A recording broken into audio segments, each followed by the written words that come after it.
का अगे जात रहिए ना गाड़ी अपने ओना घुर गेले तो में तोरा कथी के शंका छोगे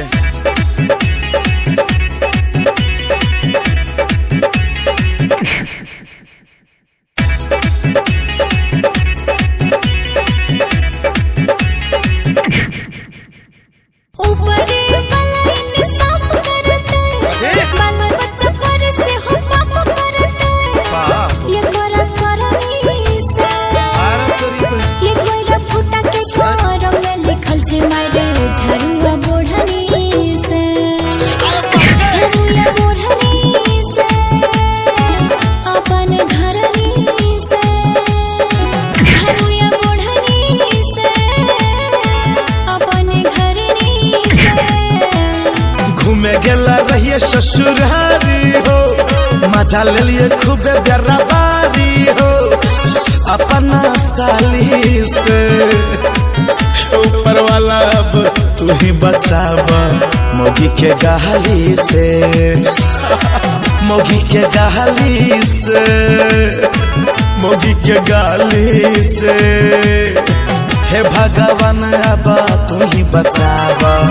घर बहाली से चुप न गए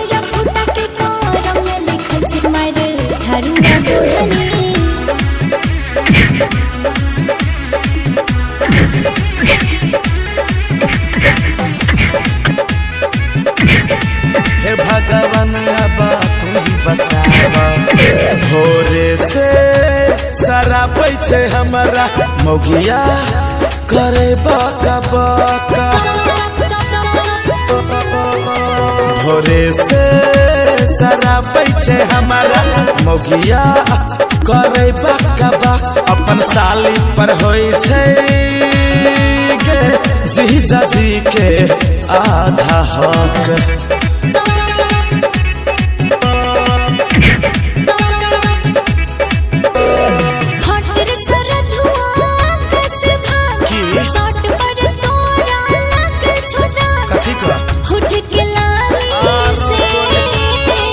हेडी हबार बाबा तू ही बचावा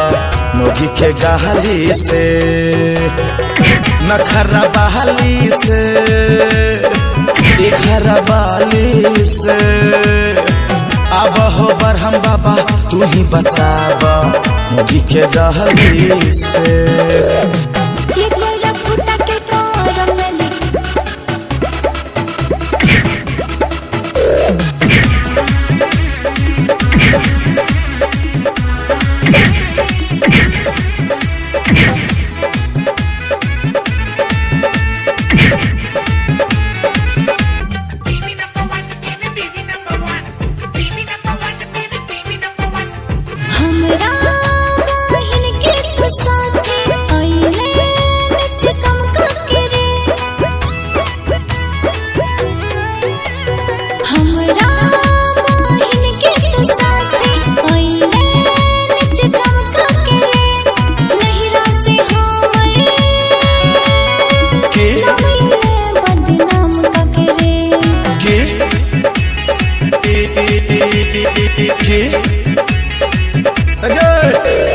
हाथ से अगाड़ी तू बढ़े छा